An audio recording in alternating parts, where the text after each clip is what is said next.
Иерусалим. Для средневекового человека, в каком бы месте Европы он ни проживал, не было города ближе, известней и желанней. Иерусалим – это центр мира. Это место страстей и воскресения Христа. Это в то же время и эсхатологическое пространство. Там закончится земная человеческая история и сойдет на землю небесный град. С эпохи крестовых походов, когда Иерусалим ненадолго становится столицей Латинского королевства, Запад буквально одержим святым городом. Он постоянно присутствует и в богословском дискурсе, от экзегетики до проповеди, и в светской литературе, в эпосе, в романах и даже в лирической поэзии. И, конечно же, Иерусалим появляется и в искусстве. В книжной миниатюре, на картах, а затем и в живописи. Вот перед нами картина «Жены-мироносицы у гроба воскресшего Христа», которую искусствоведы приписывают либо самому Яну ван Эйку, великому фламандскому живописцу XV века, либо его мастерской. Картина иллюстрирует эпизод, описанный, хоть и с расхождением в деталях, во всех 4 Евангелиях. Женщины, пришедшие утром в первый после субботы день гробницы Иисуса с благовониями для ритуального умощения тела, встречают ангела, который сообщает им о том, что тот воскрес. Что здесь особенно интересно? Это панорама Иерусалима, которая разворачивается на заднем плане. Она довольно необычна. В структуру типично фламандского города с его характерными домами со ступенчатыми фронтонами и выступающими верхними этажами вписаны прекрасно узнаваемые иерусалимские постройки. Храм гроба Господня, перестроенный крестоносцами в XII веке, и восьмиугольная мечеть-купол скалы, возведенная на Храмовой горе в 691 году. А вот прочие примечательные здания на этой картине – плод археологической фантазии художника, а точнее его внимательного штудирования труда Иосифа Флавия «Иудейские войны», который был хорошо известен в средневековой Европе. Высокая башня справа должно быть башня Псифина, о которой Флавий пишет, что она находилась на северо-западном углу городских укреплений. Левее на холме мы видим замок о 3 мощных, но не похожих друг на друга башнях. Снова обращаемся к Флавию и читаем, что царь Ирод Агриппа воздвиг на холме неподалеку от Псифины 3 башни, которые нарек именами дорогих ему покойников – жены, брата и друга. Гиппикова башня, названная по имени друга, была 4-угольной. Вторая башня, поименованная Иродом в честь его брата Фазаэля, состояла из 2 сужающихся кверху ярусов и внешне напоминала Александрийский маяк. 3-я башня звалась Мариамма по имени царицы.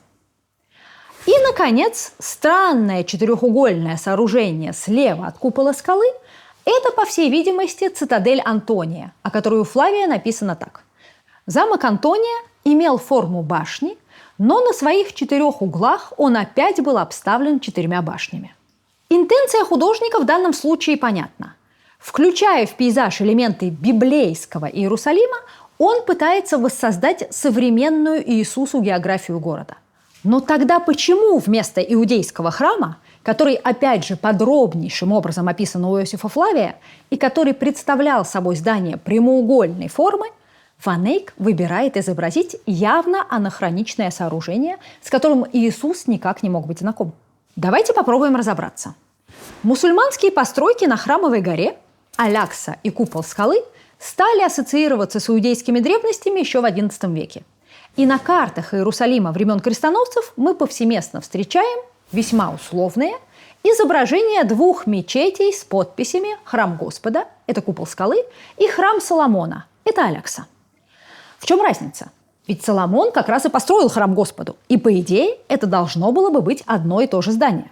Иногда храм Господа трактовался как храм Ирода, но чаще как святая святых, то есть внутренняя часть иудейской скинии собрания, где хранился ковчег завета. Некоторые, впрочем, понимали, что храмы Соломона и Ирода никак не могли существовать в одном временном пространстве.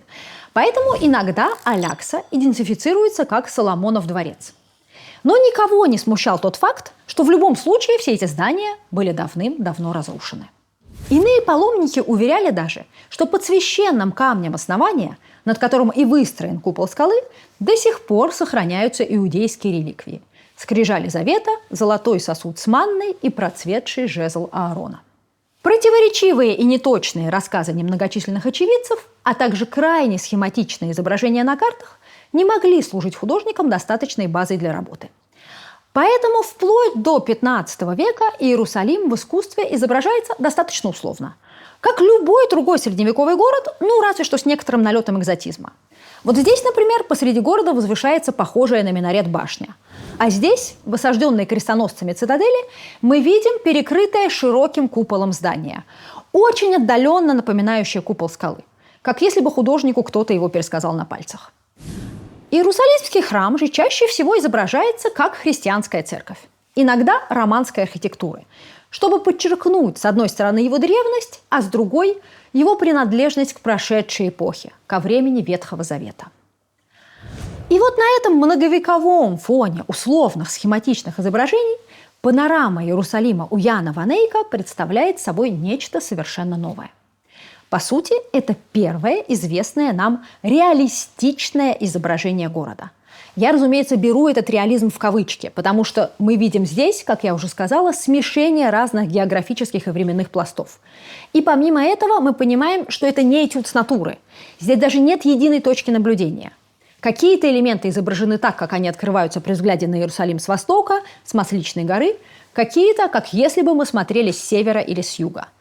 То есть это искусственно сконструированный городской пейзаж. Но это первый пейзаж, при взгляде на который мы сразу же, без всяких подписей, понимаем – да, это Иерусалим. И главную роль в этом нашем опознании города играет, конечно же, центральное здание – мечеть-купол скалы, которая у христиан ассоциировалась с Иерусалимским храмом и которая впервые в европейском искусстве изображена, опять-таки, относительно реалистично. Не стоит, кстати, удивляться тому, что на картине мечеть выглядит не так, как сегодня. Голубыми изразцами она будет облицована в XVI веке, а золотым куполом обзаведется и вовсе только в XX. Главный вопрос, который возникает в этой связи, и над которым вот уже много лет бьются ученые, как так получилось? Мог ли художник Ван Эйк посетить Иерусалим и привезти оттуда зарисовки местных достопримечательностей, которые затем он сам или его подмастерье использовали для создания жен-мироносец? Из архивных документов мы знаем, что в 1425 году мастер Ян поступил на службу герцогу бургундскому Филиппу. И что следующие 4 года он провел по поручению своего господина в различных секретных путешествиях и дипломатических миссиях. И даже совершил одно паломничество.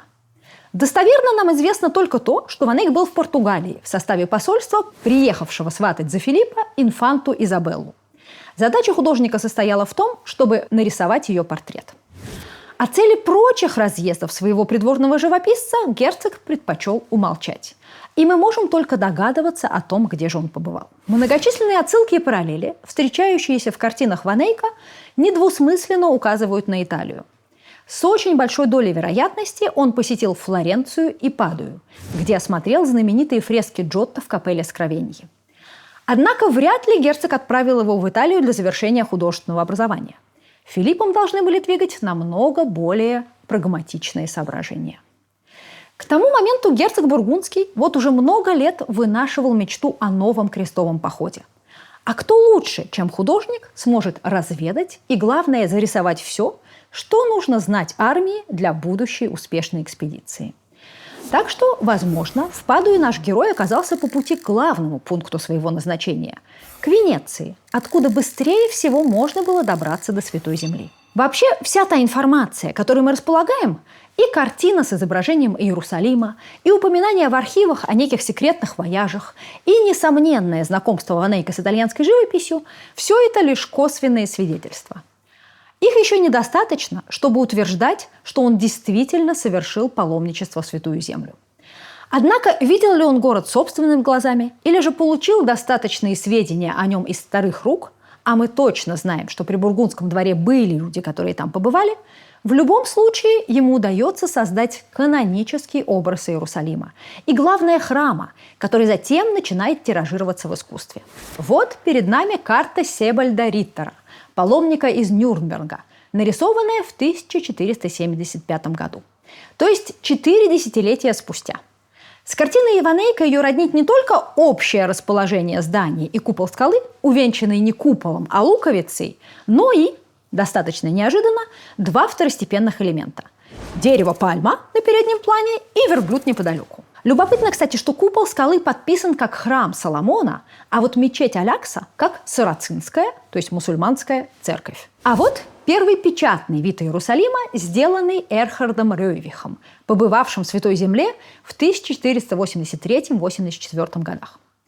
Однако знаете, что особенно интересно? Что именно в такой форме изображение Иерусалимского храма проникает в итоге и в еврейское искусство. Хотя, казалось бы, уж кому, как не евреям, было знать, что это здание не имеет с храмом ничего общего. Однако же вот, в Венецианской Агаде начала XVII века Мессия въезжает на осле в Иерусалим, по центру которого стоит купол скалы.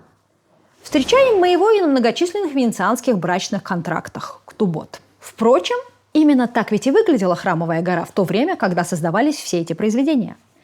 Ян ван Эйк, соединяя в одном пространстве здания библейских времен и современные ему постройки, создает зримый образ вечного города, существующего одновременно в нескольких временных реальностях. Города, по которому прежде ходил Иисус, а сегодня по его следам ходят паломники. Для еврейских же заказчиков изображение храмовой горы в современном виде должно было служить наглядным выражением самого заветного чаяния народа в изгнании, той фразы, которой завершается празднование Песаха. В будущем году в Иерусалиме. С вами была Ольга Караськова, программа «Бог в деталях». Следующее наше расследование выйдет через неделю. Подписывайтесь на наш канал «Идеи без границ».